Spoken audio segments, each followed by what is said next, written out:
नमस्कार, आप तमाम दर्शकों का स्वागत है। आप देख रहे हैं न्यूज़ 69 भारत। मैं हूं मनीष कुमार झा।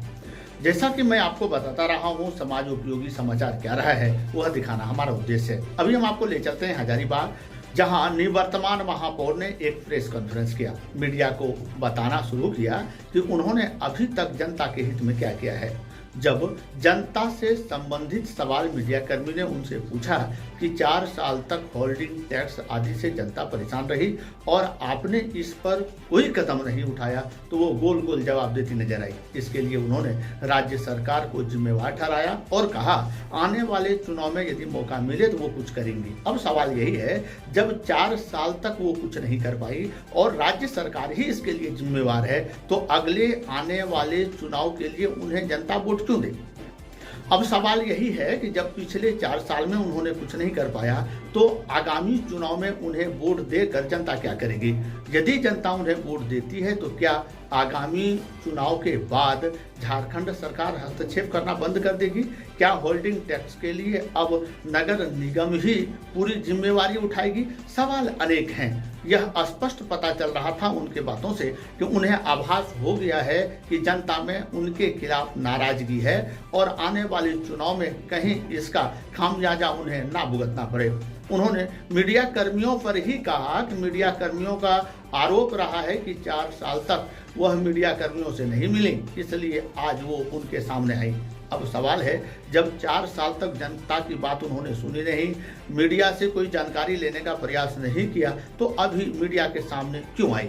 इसका सीधा सा जवाब है, चुनाव सामने है और वो चाहती हैं कि जनता के सामने अपनी बात रखे, नाकामी को छुपाया जाए और अपनी कामयाबी को दिखाया जाए और मीडिया इसमें साथ दे। परंतु जैसा कि आप जानते हैं, हमारा उद्देश्य रहा है कि जनता के सवाल को सरकार तक पहुंचाना। तो हमारे संवाददाता भविष्य मिश्रा ने सीधा उनसे पूछा, 4 साल तक आप कहाँ थी, जनता परेशान रही। होल्डिंग टैक्स से लेकर अनेक ऐसे टैक्स थे जहां जनता को भरना पड़ा जो नाजायज था। इसके लिए उन्होंने सीधा राज्य सरकार को जिम्मेवार ठहराया। आइए आपको सुनाते हैं उन्होंने क्या कुछ कहा। देखिए, समझिए और निर्णय लीजिए। क्या इस तरह के महापौर को आगे के लिए समय देना चाहिए। क्या आगामी चुनाव में हमें ऐसे कैंडिडेट रखने चाहिए जो कि फिर से 4 साल तक ना जनता के पास आए ना मीडिया के पास आए। देखिए, समझिए और निर्णय लीजिए। अभी के लिए हमें दीजिए अनुमति। नमस्कार। हाई मास्ट लाइट लगने वाले हैं। ऐसा दिन हो गया कि पूरा नहीं खाया।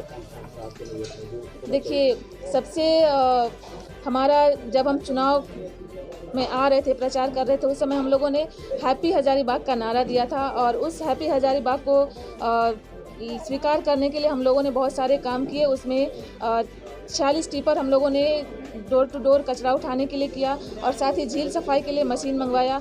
और हमारा ड्रीम प्रोजेक्ट एक था जो ट्रैफिक समस्या को लेकर के थी, वो होते होते रह गया। जो ट्रैफिक सिग्नल लगने थे, जो काफ़ी जाम लगती है, जिसको हम लोग करते करते चूक गए हैं। तो मुझे लगता है ये हमारा काम अधूरा रह गया है।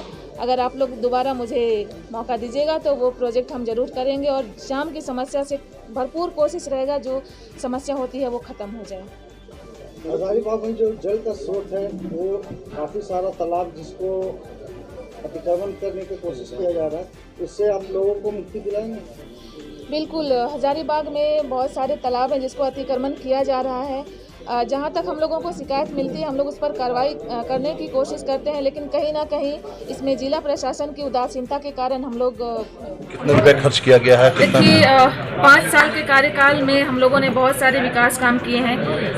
जहाँ तक हम लोग 5 साल में नागरिक सुविधा मद से 13,41,31,804 रुपए की राशि से हम लोगों ने ये नागरिक सुविधा से नाली का निर्माण कराया। वहीं शहरी परिवहन से हम लोगों ने 12,81,96,226 रुपए की लागत से हम लोगों ने पीसीसी पथ बनवाया।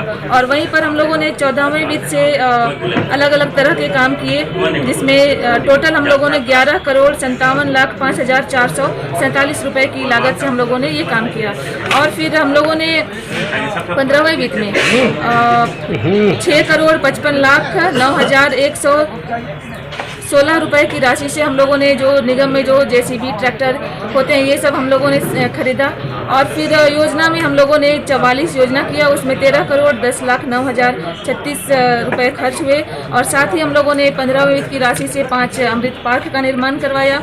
और साथ ही प्रधानमंत्री आवास योजना में हम लोगों ने 5,799 आवास जो है वो 5 साल में स्वीकृत करवाए। और वर्टिकल 3 में कोलघट्टी में जो है 288 आवास का निर्माण कराया जो भूमिहीन लोगों के लिए है। और इसके साथ ही हम लोगों ने 7,302 LED लाइट लगवाया और अभी 3,000 लाइट की और मांग की गई है, विभाग से भेजा नहीं गया है, जो जल्द ही आने की उम्मीद है।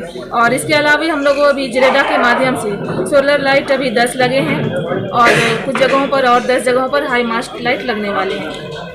देखिए ये जो आज प्रेस वार्ता किया गया है, आप ही जो कुछ पत्रकार बंधु हैं उन्हीं के कहने पर मैंने किया। शिकायत है कि मैडम हम लोगों को याद नहीं करती है, इसलिए आज हम लोगों ने आज पत्रकार बंधुओं से मिलने के लिए छोटी सी प्रेस वार्ता रखी थी।